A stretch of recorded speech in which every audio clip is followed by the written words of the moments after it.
Creativity is making connections, taking all of the stuff that you have and putting them together. Welcome to Here's What I Learned. I'm your host, Jackie Hayes, System Strategist and Operations Support Specialist. Each week, my guests and I share the lessons we've learned about making value-based decisions, leading our teams in new ways, and rejecting traditional business advice when that advice doesn't align with the life we want to live. If you're a solopreneur or small business owner tired of the same old scale for the sake of scaling way of doing business, then you'll want to stick around and take a listen. So put in those earbuds, get your morning mile started, and enjoy the episode. On today's episode, I am joined by Kelli Perrault. Kelli is a digital illustrator and creative encourager who makes work that examines and celebrates the small magic in life and makes spaces for others to explore their creativity in low-stakes, high-enjoyment ways. When I asked Kelli who would play her in a Hollywood film, she said Zooey Deschanel, mostly because she wished her bangs were as great as Zoe's. Hi, Kelli. How are you today? I am doing fantastic. I'm really excited to be here. I am excited to talk to you. I always enjoy talking with you. First off, let's start with the question. How do you define doing business your way? Winging it, honestly. When it comes down to it, I'm a pseudo planner. I plan because it makes me feel better, but I rarely actually follow the plan. I saw something the other day about like it was a meme or something. It was basically like, oh, I'm having an existential crisis, time to start like making a list. And that's really what planning is for me, is it's just a way to kind of self-soothe. But I don't ever really follow what I've planned to the letter. I use it as a guideline. I kind of veer off the path this way and that way, but it gets me to where I want to go, more or less. But I like the meandering. I think it's the artist in me for sure. And it's how I work on specific things too. Like when I'm making a piece, like this pattern is my background, is a piece that I drew, and it did not turn out like how I pictured it in my head. It's close, but it's not exactly how I pictured, because I will start something and I'll think, ooh, that gives me an idea. I'm going to add this. And it turns out better than I had pictured most times. And that's kind of how I operate on a larger scale too, is I get ideas. I can't help the creativity part of my brain, because creativity is not necessarily artistic skill. It's not remotely artistic skill. Creativity is making connections to me. It's taking all of the stuff that you have and putting them together. And so along the way, I will be putting something together that I hadn't considered when I made the plan. And I have to do it because I see it now. So doing business my way is a little chaotic, but there's a method to my madness. So when you say winging it and you're finding the connections, how do you know you're going in the right direction, or do you just not care? Like, you're just going to follow that path and experiment and see what happens? I mean, like... Yes. But, well, yes and no. I am pointing in a direction. I know where I would like to end up, but I'm also open to the possibility that I might not end up exactly there, because I'm creating where there is, and there might end up looking different when I get to it. So I'm open to the possibility that the ending is not gonna be how I pictured it exactly, because it rarely is. And part of that is, my life has taken some wild swings from what I had planned it to be. I mean, when I was 20 and if you'd asked me where I was going to be, it would not be here. I had different expectations, and I'm glad I didn't end up where I had planned. But yeah, like going through 2 or 3 major life changes in your 20s and 30s is going to do that, and it's going to make you more receptive to if it doesn't go how I planned, it might end up even better. You hear a lot of business advice about plan where you want your business to be in 10 years or 5 years or even 3 years. And I'm like, nope, 1 year, because so much changes in 1 year or 6 months or 3 months that I'm like, what I envisioned my business when I first started. So I'm in year 3 right now, from day one, where I'm envisioning it now and my life in general. Like, no, that's all irrelevant now. Absolutely. And we can't, for me, a lot of it is about learning.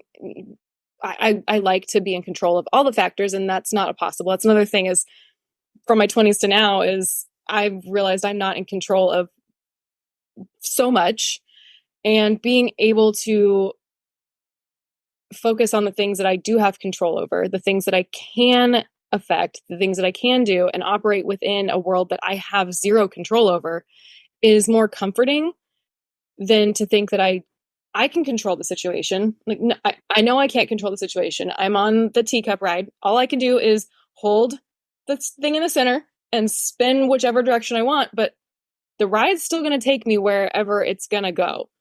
And so I just control the things that I can control. I can control how much art that I make. I can control how much art I choose to share with the world. I can share where I want it to live, but I can't control how the world is going to receive it.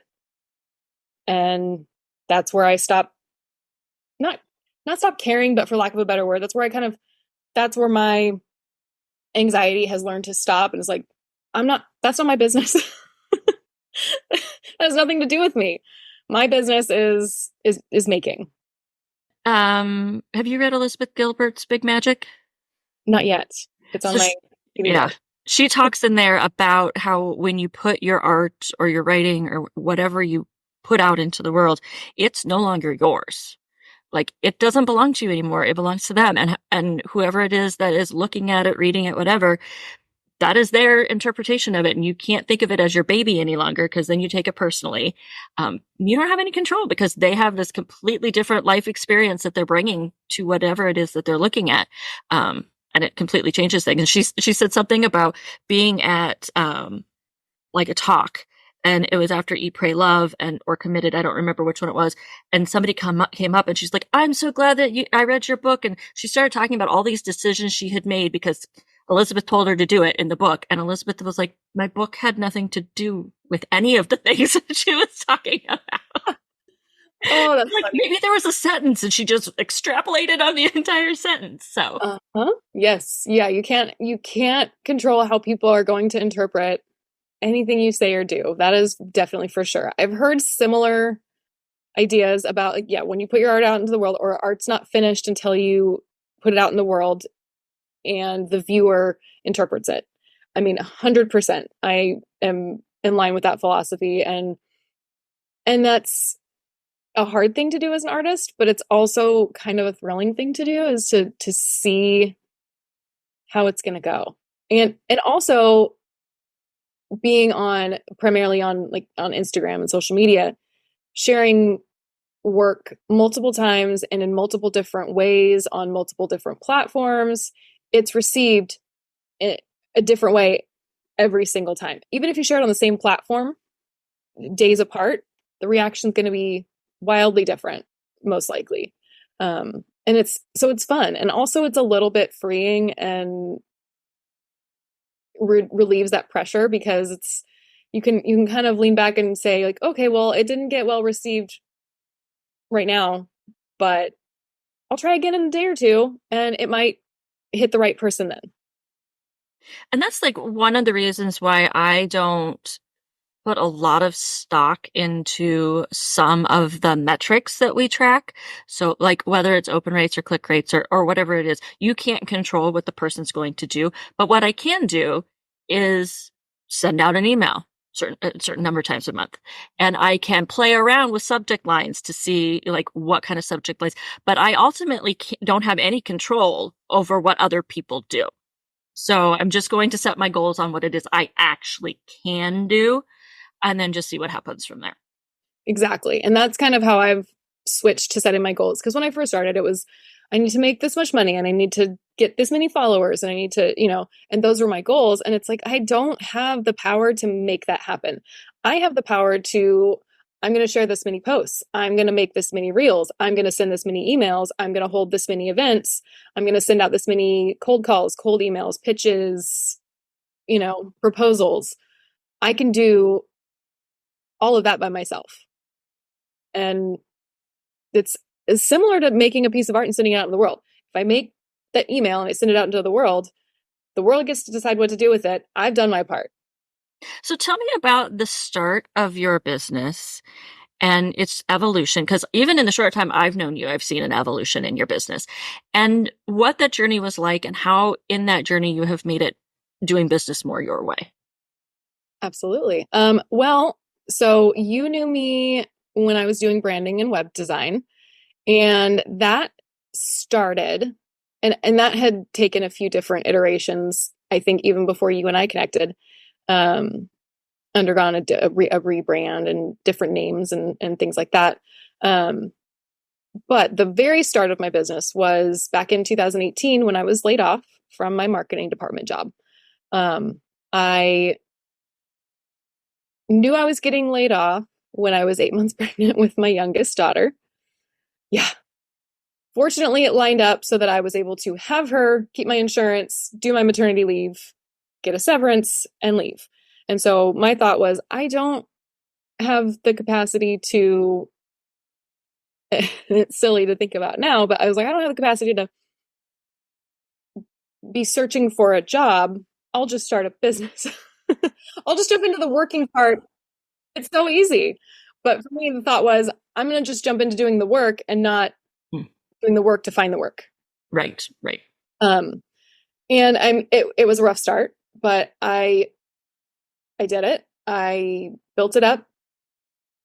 2018, it was early 2018. 2019, I remember distinctly about this time in 2020, looking at, in my files and the way I organized my clients, and I had a file folder of 2020 clients, and I was like, man, I've gotten my client list up so much, and I think this is the year. I think it's starting to take off. I had just gotten, I think, 2 or 3 big jobs, like an event branding job, making some graphic like posters and things like that. And they had been successful projects, they were looking like they were going to be successful projects. And then 2020 hit and it shut it all down. Those jobs went away and I had to close my business for a little bit. So then after about a year, I opened it back up again, tried to do the business, the branding and website again. But it was just, the world was different. And the momentum was definitely lost, and trying to get it back. It didn't really come back. I can't pinpoint why. A lot of times what happened is I would quote somebody something and then it would be like, no, thank you. I don't know if it was a pricing issue or it was just basically the wrong fit for whatever reason.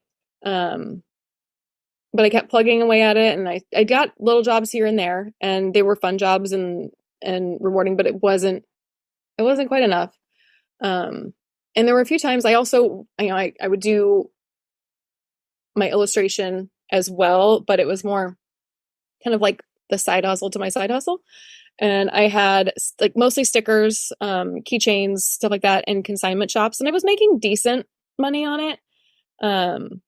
But I would look at the numbers at the end of the year and I'm like, branding jobs pay this many dollars and website jobs pay this many dollars. It's the sound decision to make websites and branding. Like just looking at the hours spent and the income, like it just makes sense. And so I kept leaving this illustration work to the side because it was the smart decision. And then early last year, I was diagnosed with DCIS, which is like stage 0 breast cancer. And that was a trip and a half because it's all of the doctors kept telling me, well, it's not cancer, but we're going to treat it the same way we treat cancer. So for all intents and purposes for me, I had breast cancer, and I went through I fortunately didn't have to do chemotherapy. That is one thing that is different. But I had to have 2 surgeries, 6 weeks of radiation. It knocked me flat on my ass. I don't know if I'm allowed to cuss on here. Oh yeah, feel free. But knocked me on my ass, and I didn't work. I ended up not working for about 8 months. So again, closed the business. And while I was in the middle of it, my comfort came from art. I sewed, and it wasn't necessarily my illustration, but it was creating stuff. And in my head, when I couldn't actually physically do stuff, in my head, I was planning ideas for projects that I wanted to do. I painted a pair of cowboy boots, and they are super cute. I taught myself how to gold leaf, because I gold leafed the boots too. I sewed a dress. I planned out. I did a lot of drawing on my iPad. Um, I you know I just I that was I didn't have energy for much, but my mind was still very much like, I want to create. That's what's soothing me. That is what's comforting me. Um, and I kind of, again, with a lot of time to think, I came to the conclusion, it was like, you know what? I don't have to keep going with the branding. Like, it's a struggle. I'm naturally inclined to do the drawing and the creative. And if I just lean into that, it will be a more sound decision, even though it doesn't look like it, because that's what I'm better at. And so that's where I am now, is I am doing illustration, and and the thing is with art, you still have to, you're not going to just, I'm going to draw stuff and sell it, and that's the end of the story. It is multiple different, diversifying incomes and trying to find passive streams of income, and started a Patreon. I've got an online store that I'm switching up how I do things. I've got stuff for like digital stuff for sale. So, but it all comes from the same core skills. And I just kind of, okay, this would fit here. This would fit there. This fits there. Just make things and just divvy them up. So in making that change, I mean, obviously it's still hard work, but does it feel like the same kind of hard as the branding and websites? Absolutely not. The difference for me, because with branding, I mean, and kind of just to focus, to make this analogy, with branding, I'm still doing illustration, but the illustration doesn't start in here. It starts out here. It starts with someone else's business. It starts with someone else's personality, someone, and that's not to be disparaging at all. It's just, it's harder. I mean, of course it comes from someone else's business. Of course it comes in, but that is a different skill set. And I am better with, I had this idea and I need to get it out of my head. And that's why the art is a better fit for me. Because there's a lot of ideas rolling around in here, and they would end up coming out with branding, and it was like, oh, that doesn't quite fit you. If it's me, I could put this on my website. I could sell this as a sticker. I could sell this as a t-shirt. But you're right, it doesn't fit your brand. Back to the drawing board.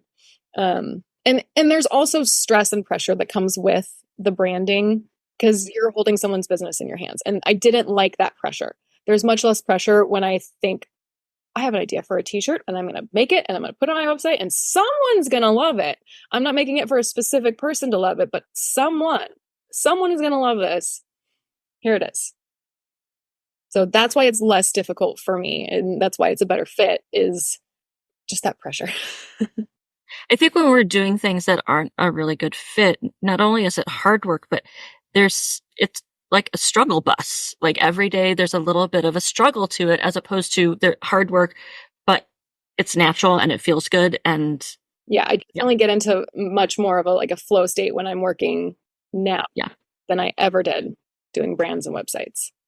So tell me about your Witchcraft Wednesdays and where those came from and why you were doing those. Those definitely came from when I was in the middle of surgery recovery, prepping for another surgery, prepping for radiation. and finding that doing little low stakes creative tasks were very comforting and also helped me to be a little more productive. If I spent an hour drawing something, painting something, making something, the rest of my day went better. And it wasn't from making something good. A lot of times it wasn't good. It could have even just been coloring with color crayons with my daughters, you know. But the act of creating is the point with Witchcraft Wednesdays, because that was what I was finding is, oh, if I just do something that turns on that creative part of the day, it's still on, it's still running, and I've either gotten into a flow state and the rest of my day is kind of just runs smoother, even if the rest of my day is doing dishes and picking kids up from school. It just makes the rest of the day better when I do something creative. And the low stakes part of it is a big part of, you know, creating that feeling later. Because when you're working on something higher stakes, you feel that stress and it doesn't necessarily have the fun aspect. But like if you just have fun, mm-hmm. you carry that feeling of I had fun today into the rest of the day. It's just, you just feel better. And so I wanted to share that with other people. And I've had a good response. People have liked it, and I'm going to keep doing it. So what does it look like, though, for the participants when they come into it? So Witchcraft Wednesday looks like a Zoom meeting.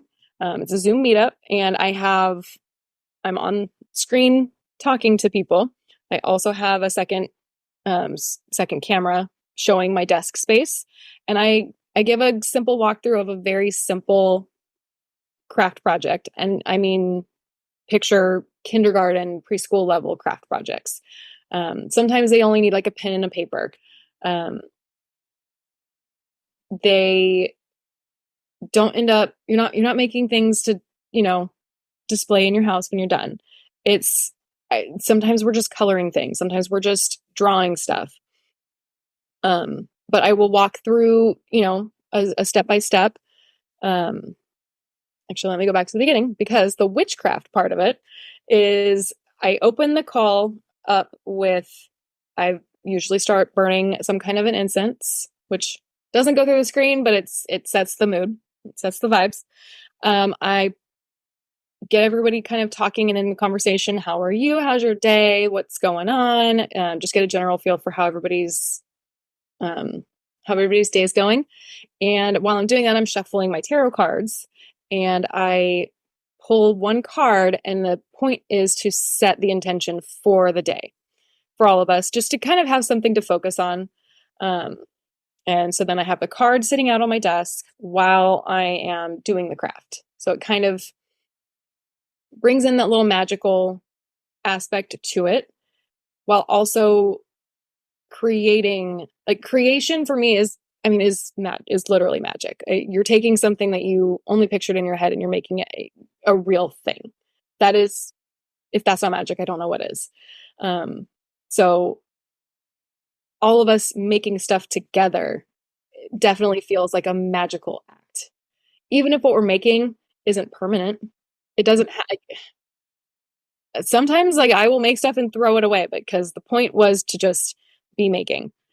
And that's what we're doing with Witchcraft Wednesday, is physically manifesting things that we only saw in our heads. And everyone's work at the end is different. Some people don't follow the project that I have, and I love that too. It's just holding space for people to do something creative during their day when they might not otherwise. You know, our days get away from us, and having just an hour where you can, hey, I made something, has a bigger effect than you think. And how much do you charge for people to participate in that? It is, and will always be, free. I just want people to join and enjoy. And a lot of like traditional business, which is like completely no, that's your time. You've got to charge for that. Why did you decide to make it free? Because I like creating with my friends. I genuinely get enjoyment out of it. It helps. There's not a whole lot of like back end planning. I have a newsletter that goes out that has some information, but they're very the point is that it's very low stakes. It's just to kind of get the creative wheels turning. And once I have done that, the rest of my day is easier. I'm doing something that makes life easier for me as a result. So maybe I could charge for it, but it's already helping me. I'm already getting something out of it. So I don't feel the need to. I charge for other things. I love that that's just an opportunity. Like it's something you would be doing anyways, and you're just inviting friends in to join you. Absolutely. What would Kelli now tell Kelli day one of starting a business? I would probably honestly give myself the advice of the goal setting that we talked about earlier. Don't try and control the uncontrollable. It's just gonna drive you up the wall. And here's some goal setting where you can control every aspect of the goal. And also that time is made up and deadlines don't matter. and that I'm struggling to phrase this correctly, but just give yourself more time. It doesn't have to be done right now. Everything doesn't have to be done right now. So basically take the urgency out of everything. Take the urgency out. Yes, absolutely. And just kind of do what you can when you can. And that's enough. So where can the listeners find you? They can find me mostly on Instagram. I post silly stories almost constantly. And I am also I have my Patreon. Right now it's just a single tier. It's a sticker of the month club. I'm having a lot of fun with that. And I am dipping my toe into Pinterest. So I am on Pinterest. But there's not a lot there, but I'm building that up. So you can find me there. Excellent. And what is it under your name, or is it, where would what's yours? Yes. And my website. They're all pleasantcreative.co. And you made it easy for everybody. Not .com.